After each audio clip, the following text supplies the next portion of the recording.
Hola mis queridos hermanos, seguimos con nuestro estudio del libro de Josué. Vamos a leer, a estudiar y a ver a Josué del 1 al 2b 18, el cual es la comisión de Josué. Mi siervo Moisés ha muerto. Ahora pues levántate y pasa ese Jordán tú y todo este pueblo a la tierra que yo les voy a dar a los hijos de Israel. Josué 1:2. A grandes rasgos, esa es la comisión auténtica y soberana que Dios encargó a Josué. Los antecedentes, elección, el carácter de la comisión demuestra el carácter siempre de Dios. Dios había dicho a Moisés quién sería su sucesor y además ya vimos que Dios había preparado al individuo a quien él comisionaría. Elección soberana. Hay algunos elementos sobresalientes en la encomienda dada a Josué. En primer lugar, en ninguna de las referencias de Números, Deuteronomio o Josué hallamos a Dios haciendo una invitación, expresando un anhelo, pidiendo un consejo o solicitando la colaboración de Josué.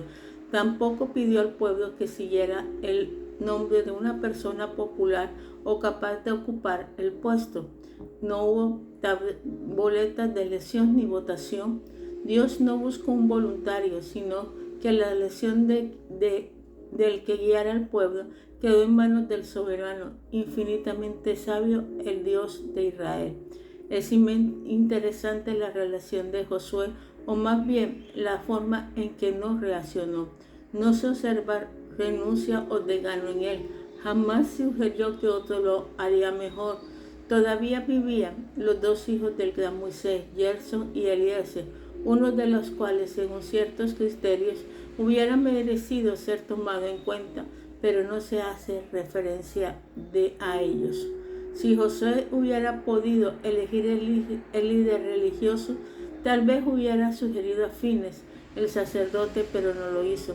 También estaba Caleb, su antiguo colega, el que le acompañó a espiar la tierra prometida y que, al igual que Josué, animó al pueblo a conquistarla, pero tampoco sugirió el nombre de ese gran héroe de la fe.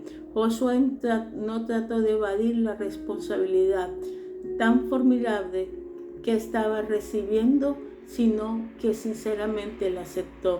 La continuidad es un elemento siempre esencial. A pesar de la muerte del gran líder, el plan de Dios no cambia en lo más mínimo. Esa particularidad se nota en Josué 1, 3, 4, donde dice: yo os he entregado, como lo había hecho Moisés, todo el lugar que pisare la planta de vuestros pies, desde el desierto y el Líbano hasta el gran río Éufrates, toda la tierra de los heteos hasta el gran mar, donde se opone el sol, será vuestro territorio. Es decir, el pacto con Abraham seguía vigente. Israel seguía siendo el pueblo escogido. La tierra prometida todavía era parte de la promesa. El sabio plan de Dios incluyó a Moisés, pero no dependía exclusivamente de él. Él había sido el libertador y forjador de la gran proeza del Éxodo y el líder definitivamente nombrado durante la peregrinación para que entregaran el pueblo del conquistador a otro protagonista. La presencia divina en Josué 1:5 se introduce otro elemento: como estuve con Moisés, estaré contigo, no te dejaré ni desampararé. Una cosa es recibir una tarea difícil, pero otra cosa muy diferente es aceptar semejante responsabilidad junto con la promesa que asegura el éxito de la empresa. La presencia divina actuando sobre Moisés hizo que ese siervo fuera guía, animador, proveedor y a un juez del pueblo. Es evidente que la frase "como estuve con Moisés" impactó poderosamente a Josué, porque había sido testigo fiel del efecto de la presencia y poder de Jehová que ejerció a través de todo el trayecto de la ribera oriental de Jordán. Según la promesa de Jehová, él nunca abandonaría a Josué. Es difícil pasar por alto la importancia de esta promesa. Debemos recordar que, por haber sido uno de los espías, Josué sabía perfectamente bien lo que esperaba. Gigantes, número 13, 31 al 33. Ciudades como Jericó, que eran fortalezas formidables, idolatría horrenda, así como las religiones degradantes de los pueblos listados por Moisés en Deuteronomio 7, 1, 5. Pero a pesar de todas las cosas, qué consuelo debe haber sentido el saber que tenía la garantía de la presencia de Dios. Los gigantes no se hicieron más pequeños, ni las murallas más bajas, ni la idolatría malvada menos. Sin embargo, teniendo garantía de la presencia de Dios, Josué podía enfrentar las dificultades con confianza. Razonemos. Recuerda la escuela de Josué que se mencionó en el primer capítulo. Una de las lecciones que tuvo que aprender fue la relativa a la batalla con los amalecitas de Éxodo 17. Allí el líder se dio cuenta que la victoria no depende de él, aunque Moisés lo había nombrado capitán del ejército, sino que dependía totalmente de Dios. Qué bueno sería que aprendiéramos esto, porque como Josué podíamos considerar las dificultades no desde el punto de vista humano, que solo contemplan el tamaño de los gigantes que se oponen, la altura de las murallas que hay que superar o la opresión de las religiones y filosofías apoyadas por el maligno. La garantía de la presencia de Dios no cambia la medida del problema, sino que provee al creyente la capacidad de vencer. La convicción de la comisión dada por Dios y la promesa de su presencia no hace que el líder sea ajeno a las dificultades, insensible a las deficiencias, invulnerable a la mofa, sino que sea totalmente invencible. En los versículos 6, 7 y 9 de Josué 1 aparecen algunas exhortaciones debido al nuevo líder. De hecho, son más que exhortaciones, ya que según el diccionario, exhortación significa algo que cita o alienta con palabras. No cabe duda que Jehová vio la necesidad de alentar al recién nombrado jefe. Josué sabía perfectamente bien lo que le esperaban: gigantes, feroces soldados, ciudades fortificadas y gente fanáticamente idolatra. Causa más que suficiente para que se desanimara. Además, Josué estaba muy consciente de lo formidable que era la tarea, porque conocía el carácter contumaz del pueblo de Israel. Por otro lado, estas fueron más exhortaciones, porque no solo eran expresión de un anhelo o sugerencia de parte de Jehová, sino un requisito, un comportamiento de parte de Josué que no reconociera estas demandas como tales se hubiera considerado totalmente desobediente. Dios es algo más que un consejero. Él es el comandante supremo, mi querido hermano. Razona siempre. La obediencia es un concepto clave en ambos testamentos y el meollo del mensaje divino, tanto bajo la ley dada a través de Moisés como la época de la gracia y la verdad que fue inaugurada por Jesucristo. Juan 1:17. El profeta Samuel tuvo que reprender al rey Saúl, recordándole que obedecer es mejor que sacrificios y el prestar atención que la grosura del carnero. Y añadió: por cuando desechaste la palabra de Jehová, él también te desechará para que no seas rey. Primera de Samuel 15, 22 y 23. Nuestro Señor Jesucristo repitió el mismo concepto 3 veces en un solo capítulo del Evangelio de Juan. Si me amáis, guardad mi mandamiento, 14:15. El que me ama, mi palabra guarda, 14:23. El que no me ama, no guarda mi palabra, 14:24. Se podría decir que Santiago presenta el resumen de la idea bíblica en 1:22, pero sed sacerdote de palabra y no tan solo oidores, engañándolos a vosotros mismos. La Biblia no solamente aconseja, sino que también nos obliga. El carácter de la comisión demuestra la responsabilidad que tiene también el humano. 1 del 6 al 9. Jehová le demanda a Josué capítulo 1, 6, 7 y 9, principalmente de la misma manera, haciendo hincapié en esfuerzo y valentía. De inmediato viene a la mente la interpretación de algunas preguntas. ¿A qué se refiere la palabra esforzar y cómo podemos hacer esto, Josué? ¿Por qué se repite en 3 ocasiones prácticamente lo mismo? Esfuérzate es cuando a la primera pregunta la cultura actual se hubiera enfocado únicamente en lo físico. En su obsesión por el ejercicio y el atletismo, hubiera sugerido a Josué que se levantara pesas o que corriera varios kilómetros al día, o bien que tomara vitaminas para aumentar su fortaleza. Pero es improbable que Dios tuviera esto en mente. Él no escogió a Josué por su musculatura, ni hay indicaciones en toda la Biblia de que un siervo de Dios tuviera que ser físicamente fuerte. La etimología de la palabra que Dios escogió subraya lo físico. La traducción esfuérzate que aparece en Josué 1, 6, 7 y 9 es muy buena. Debemos anotar que la raíz de la palabra hebrea significa esfuérzate en los brazos y en las manos para colgarse de o apoyarse en. Naturalmente surge la pregunta, ¿en qué teníamos que aferrarse a algo fuerte, duradero, totalmente confiable? Es decir, a lo que Dios había dicho. Solo así podía ser totalmente competente. Moisés fue un gran hombre y líder, un verdadero héroe. Las mismas escrituras lo colman de encomios. Sin embargo, el impacto de la palabra esfuerzo nos sugiere que Josué tenía que ser el imitador de Moisés.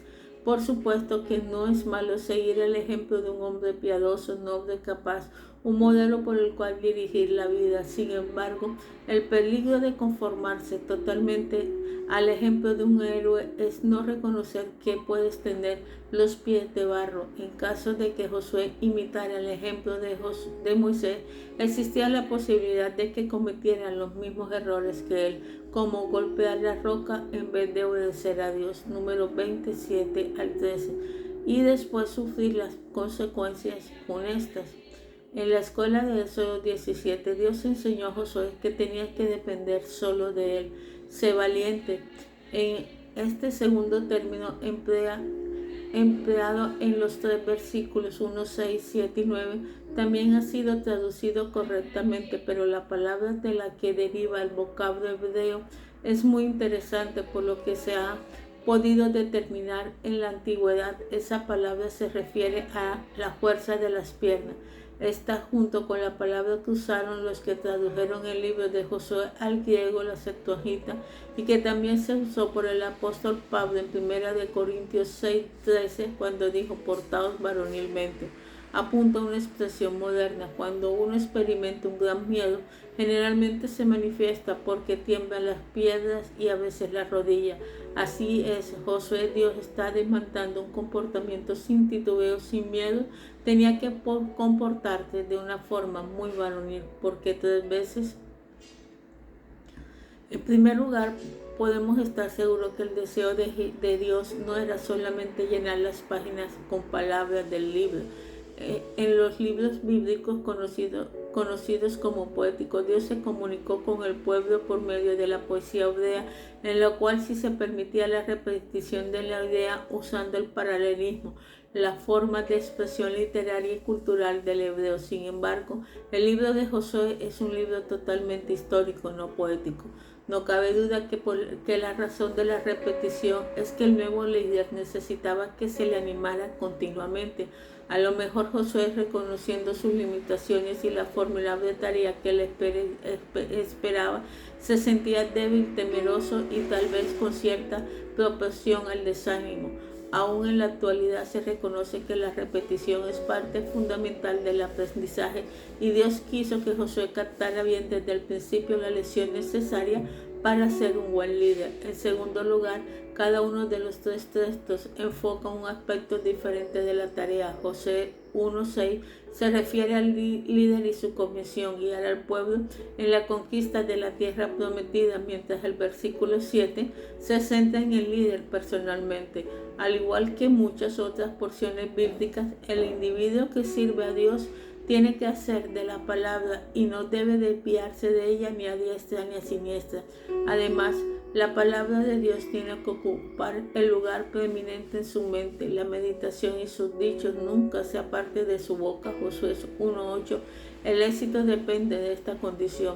La repetición final de 1:9 es el resumen de lo anterior y añade la garantía de que podía contar con la presencia de Dios. El carácter de la comisión del 10 al 18. Hubo preparativos al fin la tierra prometida estaba a la vista y el pueblo estaba en el umbral de ella. Incluso podía ver el parte del otro lado del Jordán. Josué tocó anunciar un programa y las necesidades de preparar comida. También tuvo que recordar a los rubenitas, los gaditas y la media tribu de Manasés la promesa que habían hecho a Moisés, cuyo detalle se encuentra en número 32. Estas tribus habían encontrado un terreno muy adecuado al lado oriental del Jordán. Los hijos de Rubén y los hijos de Gad tenían una muy interesante muchedumbre de ganado y vieron la tierra de Jazer y de Gal y le pareció el país lugar de ganado. Número 32:1. Asimismo se comprometieron en ayudar a sus hermanos en la conquista de la tierra que estaba al otro lado del Jordán, y fue ese compromiso el que Josué hizo recordar.